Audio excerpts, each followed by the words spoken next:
شرارة فوز الهلال السعودي على فولاذ خوزستان الإيراني أشعلت انتفاضة شعبية من قبل شعب الأحواز العربي الذي طالما مارست حكومات طهران أبشع صور العنصرية القومية ضد المكون الرئيسي والكبير في إيران.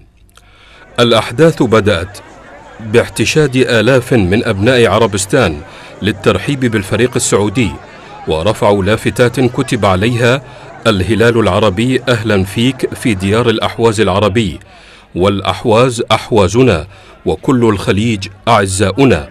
فما كان من قوات الأمن الإيرانية إلا أن شنت حملة اعتقالات شملت حاملي اللافتات وكل من يرتدي الزي العربي ممن لبوا دعوة صفحة مشجعي نادي فولاذ.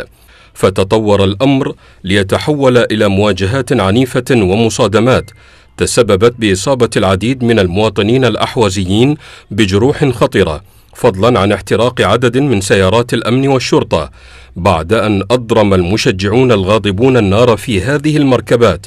وقام عدد من الشباب الأحوازي بتمزيق صور خامنئي وإحراق العلم الإيراني أمام أنظار ضباط الحرس الثوري الإيراني.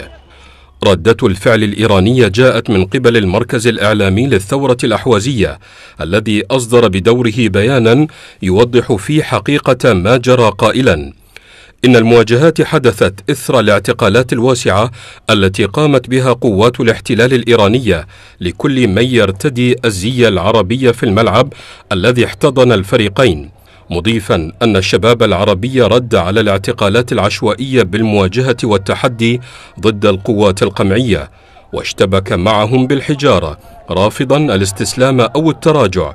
ونتيجة لذلك بدأت السلطات الإيرانية بشكل وحشي الهجوم على المشجعين واعتقال العشرات، مطلقة الرصاص الحي بعشوائية لإرهاب المتظاهرين الغاضبين.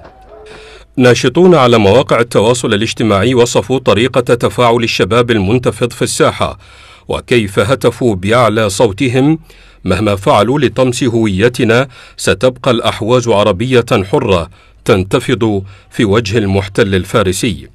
وعلى الرغم من كل محاولات إيران للتعتيم رسميا وإعلاميا على الأحداث في الأحواز، إلا أن صوت الأحرار العرب أبى إلا أن يصل صداه ويسمع من به صمم.